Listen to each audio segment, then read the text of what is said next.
Hi. There we are. I'd like to thank Burak for inviting us. This has been incredibly generous. I'm very excited to be here. And thank you to all of you for allowing us to present about our company, Liwwa. We actually created the company 15 months ago when I was still a student at Harvard Kennedy School of Government. And Samir was a senior software developer at Etsy.com in Brooklyn. The website is just a peer-to-peer lending site for small businesses. And it ends up being Sharia compliant the way that we structured it. So the problem, small businesses don't have a lot of access to capital. It's a big problem. When we first arrived in Jordan, which is where we are now, we spent a lot of time eating at a Syrian restaurant. The gentleman who owned it needed to expand, but for a variety of reasons, he couldn't access the bank capital he needed to grow his business. What we decided to do, ahead of obviously arriving in Jordan, but what we decided to do is enable people to access capital from among their communities and beyond even.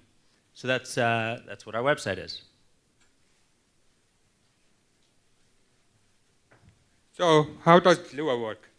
You have Zainab, who is a very hard-working businesswoman. She has a pizza restaurant, and she would like to buy a delivery vehicle for her restaurant for $10,000. But she does not have the cash.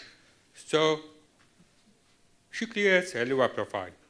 And then a group of investors, in this example, there's 3 investors, they pool their money to collect $10,000 so that we can purchase the asset. Then we purchase the asset and provide it to Zainab on a lease-to-own basis, where she makes monthly payments of $1,000 a month over the course of 12 months. After 12 months, she would have paid $12,000, and she would own the car.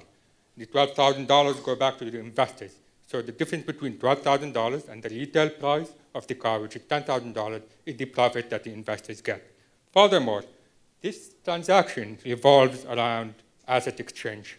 We buy the asset and resell it to Zainab, and that is what makes it Sharia compliant.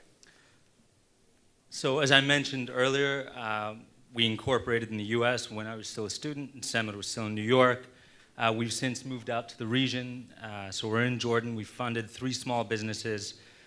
We want to go to the UAE, to Saudi Arabia. We want to come to Turkey, Indonesia, Malaysia. We're very, very, very ambitious. But we're still a very early stage company. Oh, that's us again. I have experience as an investment banker. This was when I was younger, much younger. And Samir was one of the guys who built a lot of the financial software at Etsy.com, which is a big marketplace in the US. Our advisor is a real nice guy named Chris Larson, who was the founder of Prosper.com, which was the first peer-to-peer lending site in the United States. They launched in 2005 and have underwritten something like $1 billion in loans, in personal debt, since 2005. His new startup is also very, very cool. You should check it out if you have an opportunity. And there's our contact information. We'd love to hear from anybody who has any questions or feedback for us, even on maybe the strengths and weaknesses of our pitch. Thank you. Thank you.